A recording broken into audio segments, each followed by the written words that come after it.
सच बोलना सीखो। एक राजा दरबार में न्याय कर रहा था। उसके सामने दो फरियादी खड़े थे जो न्याय मांगने दरबार में आए थे। राजा ने उन्हें अपना अपना पक्ष रखने को कहा।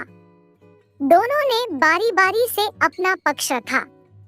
जब पहले व्यक्ति ने अपना पक्ष रखा था तब राजा अपने छोटे से बच्चे के साथ खेलने में व्यस्त थे। उनका ध्यान कम था और जब दूसरे ने अपना पक्ष रखा तो राजा ने उसकी पूरी बात ध्यान से सुनी, जिसके हिसाब से राजा ने अपना फैसला दूसरे फरियादी के हक में सुनाया। यह सुन सभी दरबारी स्तब्ध रह गए क्योंकि सभी को पहला व्यक्ति निर्दोष लग रहा था, पर राजा के सामने सच बोलने की हिम्मत किसी की भी न थी। इस बात को 2 दिन बीत गए।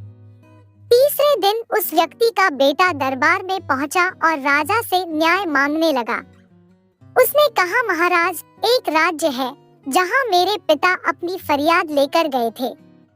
उन्होंने अपना पक्ष रखा लेकिन राजा उनकी बात सुनते वक्त सो गया। जब राजा उठा तो उन्होंने दूसरे व्यक्ति की बात पूरी सुनी और उसी के हक में फैसला सुना दिया। राजन, अब बताएं कि क्या यह फैसला सही है? तब राजा ने कहा, ये तो गलत बात है। ऐसे वक्त में दरबारी और फरियादी दोनों को राजा को सच्चाई से अवगत कराना चाहिए। फरियादी का बिना बात के दंड सहना पाप है और दरबारी भी न्याय का हिस्सा है। राजा कोई भगवान नहीं है, उनसे भी गलती हो सकती है। ऐसे में दरबारी को अपना दृष्टिकोण देने का पूरा हक है। किसी भी न्याय पर पूरे राज्य की प्रतिष्ठा निर्भर करती है। राजा की बात खत्म होने पर फरियादी के बेटे ने कहा, हे राजन, वह राजा आप हैं। आपने ही मेरे पिता को सजा दी है। जब वे अपना पक्ष आपके सामने रख रहे थे, आप अपने पुत्र के साथ खेलने में व्यस्त थे और इस कारण आपने पूरी बात नहीं सुनी। आपके सामने बोलने की हिम्मत किसी की न थी, जिसके परिणाम स्वरूप पिछले 2 दिन से मेरे पिता सजा भोग रहे हैं।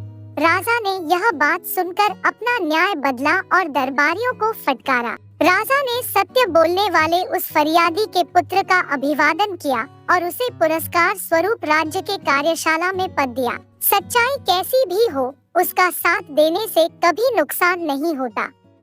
अगर दरबारी की तरह फरियादी का पुत्र भी चुप रहता तो उसके पिता को सजा भोगनी पड़ती। साथ ही जो सबक राजा और दरबारी को मिला वो भी नहीं मिलता।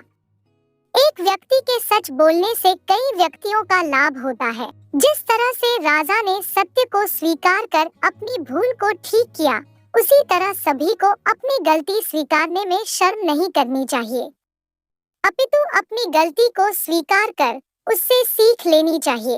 अगर आपको ये कहानी पसंद आई हो तो वीडियो को लाइक करें। ऐसे ही किस्से और कहानियों को सुनने के लिए हमारे चैनल को सब्सक्राइब करके बेल आइकन को दबाएं ताकि चैनल पर नई कहानियां को आप सबसे पहले देख पाएं। साथ ही अपने दोस्तों के साथ शेयर करें ताकि वो भी इन कहानियों को सुनकर आनंद उठा सके।